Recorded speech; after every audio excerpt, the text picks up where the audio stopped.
Man ito ang model karon sa high fade haircut with color, ha? Ano guys ha? Atong achievement karon nga kagabion. Okay, naka high fade ang iyang gupit guys. Model na to from Cebu. Ano guys?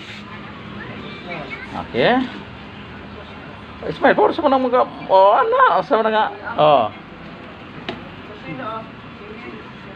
napay hard part guys, with design, laho sa kilay guys,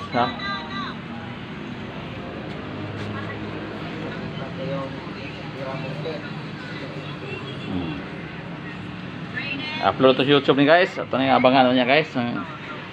Asgre ang resulta ni guys, ha. Una mo ni unang video niya. Asgre na niya guys. Ito na yung tira guys, asgre.